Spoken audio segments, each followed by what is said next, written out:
Knees, knees, knees. Batman. Today's we are driving to Fredricksburg, Texas. I bet you didn't know there was a Fredricksburg, Texas. Well, if you don't live in Texas, like most people. All you need to know about Fredricksburg, if you've never been there, is it's the capital of homemade, overpriced, shitty beer and people that like to go antiquing. Thanks for tuning into the channel. It's 8 o'clock on a Wednesday morning, and we're gonna go do some power antiquing. Drink us a $200 bottle of the driest, most tannic Cabernet Sauvignon that's ever come out of the human race, and get ourselves a ticket for jaywalking in a school zone. That's double the fine, double the time. Just kidding. We don't do that kind of shit. Those kind of behaviors are for people that have completely lost any actual reason to be alive. 8 o'clock, Tuesday morning, and there's still fucking tourists here. I don't get it. Today's, we're gonna pick up a tool that's so big, I don't even own one. We're gonna have to rent it. All of our employees are in the COVID-19 safety aquarium. But all you really need at this place is like a driver's license, a credit card, and like 800 American Freedom bucks, and they'll literally give you a bulldozer, and they won't even ask you what you're gonna do with it. Oh, looks, fucking llamas. After much deliberation, miscommunication, an extra $45 than what the guy on the phone told me, many chances to upsell me on what particular type of equipment I should and shouldn't need, and an hour's worth of their top crescent wrench wielding Fredricksburgian mechanic type going, well, go that on, man, we gonna put a chain on it. We got us a 3-inch wood chipper, and it's towing right behind Bone Shaker at 70 miles per hour right now. Now, I don't think the people that designed this thing ever put it in one of them hydrodynamic wind tunnel things, because I don't know if you can see that yellow thing flapping like a motherfucker. I really don't know if it's gonna hang on. We'll find out. Hang on for dear life, little yellow guy. A desolate cactus carcass on such a horrifying looking day. That's some actual Texas countryside for you. Not that shit in West California from them movies back in the day. No, it's the real deal.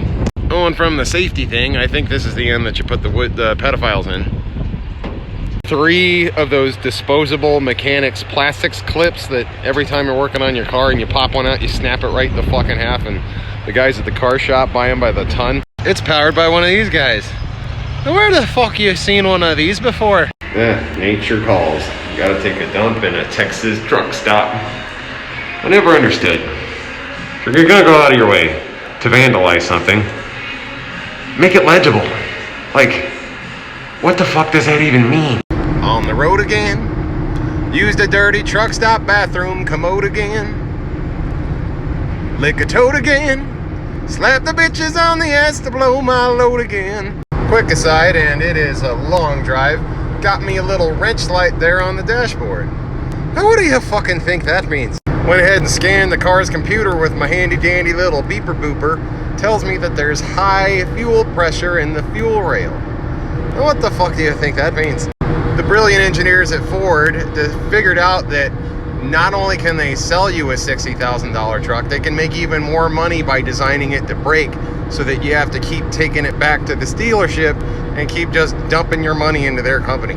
High pressure fuel rail is just a tube, and it's got lots of fuel pressure in there to make the turbo diesel go, and the pressure is controlled by 2 solenoids. If you don't know what a fuel pressure control solenoid is, it's an electromechanical butt plug. When the engineers were designing this high pressure fuel system, they were inspired by nature and basically copied the mechanics behind a human erection. That being that there's an input butt plug and an output butt plug, and the difference, if there's one's closed and the other one's not closed, that you'll build up pressure. The problem is all of those wires that they hook up to them little things are fucking like 18 gauge little baby bullshit wires, and they're covered in like a layer of electrical tape, and then that's it, and they fucking start shorting out. There's 17.5 kilopissies of pressure in that thing.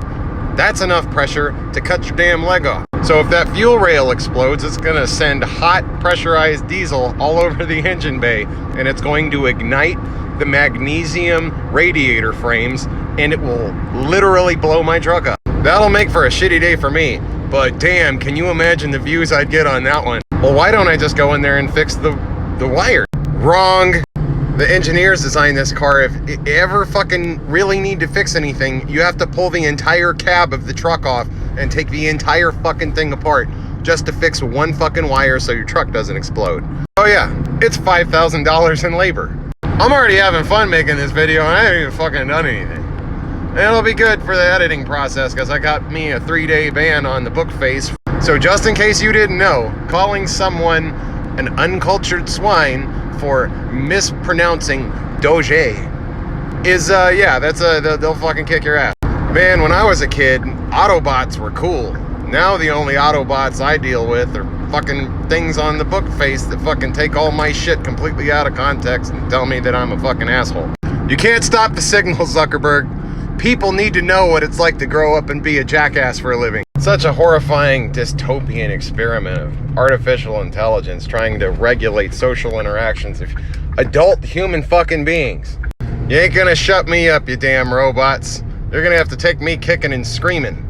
On behalf of the Steve Gutenberg Foundation, I am here to wipe my ass with your dignity. And I also have a wood chipper. Gotta love Honey Badger, man. You know, if you can't fit the wood chipper through the gate, cut the whole fucking fence down. I think that's a little hand cranky guy to flap it down. Here comes the not so fun part. Fambos. Funds with checks. Oh, got gas in it. Ladies and gentlemen, start your engines. Come on, Shane, you're making me look dumb in front of my internet friends. Pedophile goes in, mulch comes out. It looks like we've got a devastating fecal impaction. Gotta clean out this stuff, but you don't want to get your fingers around this fucking thing.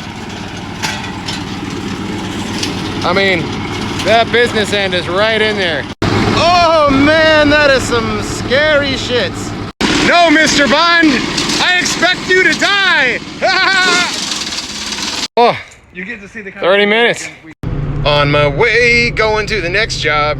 This is the next job going to Song. This next job is gonna suck because I gotta drive this whole rig through an alley in this shitty little neighborhood that hasn't been taken care of by the city in a very long time. Make sure that you got your seatbelt on. This is safety shit. Okay. All right, how do I know that every tire is gonna be flat on the way out of this motherfucker? Great, now we get to turn, I think. Look at that grin on his face. This shit is about to get fucking bananas. I got an idea. Okay, we're gonna disconnect the trailer, then we're gonna get this truck around the corner, and then we're going to drag the trailer manually around the corner and reattach it. Okay. Okay, ready's brakes. Great. Fucking shopping carts and shit. Man, fuck this. Yep, just giving the car a good old scratching. Oh, I love that noise. So, just gotta get rid of that shit. I hope you notice. I pack a chainsaw. Turning all this shit into a hippie milkshake! I honestly thought wood chipper day would be just a little bit more eventful than that, but made a total bitch of a job, like something that only took 20 minutes. Turns out that one that we were using is a 3-inch wood chipper, which is pretty much the smallest one you can rent. And they don't like renting them out because people always try and put telephone poles and shit in them and blow them up. Absolutely perfect if you got nothing but a shit pile of twigs and leaves and crap to chew up real fast and turn into mulch for yourself. If you got real wood that needs to be chipped, they make the 6-inch and the 12-inch. It's called the 3-inch because that's the biggest thing you can put in it. The biggest thing you can put in a 6-incher is a 6-inch diameter log. And of course the 12-inch has no functional limit. Man, I don't know who Billy Pride is, but that's his tour bus, and his tour bus driver drives like a total asshole.